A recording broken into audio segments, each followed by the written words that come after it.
মা চলে গেলেন তখন 9 বছর। বাবা সেই ছোটবেলায় চিনিয়েছিলেন রবীন্দ্রনাথকে।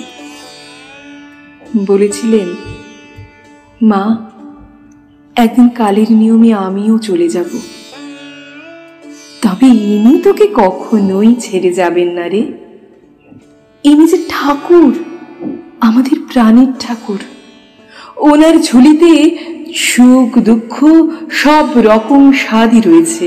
যখন সুখে আনন্দে মন ভরে যাবে তখন গান গাইবি, মন খুলে গান গাইবি। আবার যখন মনে দুঃখ কষ্ট বাসা বাঁধবে, নিজের অজান্তেই চোখের পাতা ভিজে আসবে, তখনও এনাকেই স্মরণ করবি।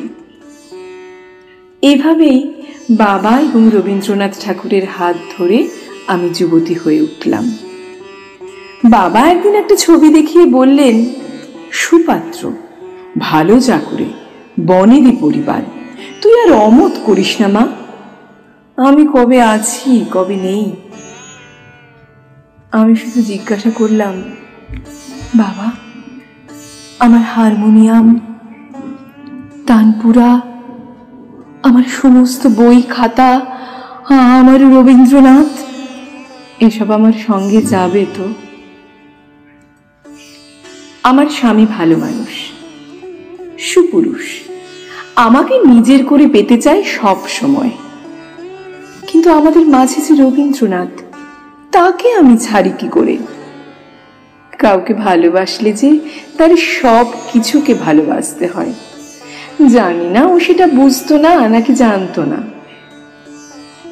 আমার পিস্তুত দেওর নবীন, মাঝে মাঝে আমাদের বাড়িতে তার আনাগোনা ছিল। অবিবাহিত বাউন্ডুলে, মন খুলে গান গায়, কবিতা পাঠ করে, নির্ভীক কণ্ঠ তার, ঠিক আমার মনের মতো। ক্রমশ আমাদের মধ্যে তৈরি হলো এক আন্তরিকতার সম্পর্ক। আমি পথ চেয়ে থাকতাম, নবীন এলে গলা ছেড়ে গান গাইব, কথা বলবো, আমার নতুন লেখা সব কবিতাগুলো ওকে পড়ে শোনাবো। এভাবেই চলতে লাগলো। কিছুদিন পর বুঝতে পারলাম, আমার শ্বশুর বাড়ির মানুষজন আমাদের এই সম্পর্কটি ভালোভাবে নিচ্ছেন না। আমার স্বামী চাকুরির বদলি নিয়ে বাড়ি ছাড়লেন। শাশুড়ি মা বলে বসলেন, গৃহস্থ বাড়িতে সারা দিন গান বাজনা, বাড়িটা একেবারে বাইজি বাড়ি হয়ে গেছে। মা মরা মেয়ে বলে শুধুমাত্র রূপ দেখে কাকে করে তুললাম। নবীনের বাড়িতে আসা বন্ধ হলো। আমি লজ্জায় ঘৃণায় কুঁকড়ে গেলাম। মরে যাব না, আমি নিজেকে শেষ করতে পারি, কিন্তু আমার প্রাণের ঠাকুরের আদর্শকে নয়। আমি যে ছোট থেকেই তার হাত ধরে বেঁচে আছি।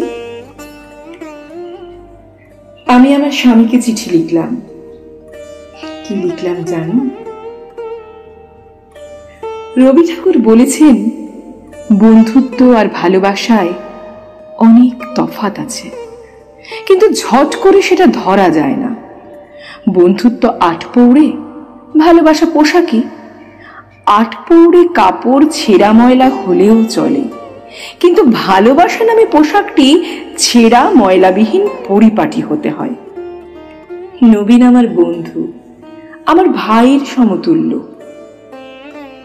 তুমি ছিলে আমার ভালোবাসা, তাই আমার সমস্ত প্রত্যাশা ছিল তোমাকে ঘিরেই। ঘর ছাড়লাম, বাধা বন্ধন মুক্ত আমি। জানি না কোথায় যাব, তবু তখনও আমি একা নই। আমি আর আমার হৃদয়ে রবীন্দ্রনাথ।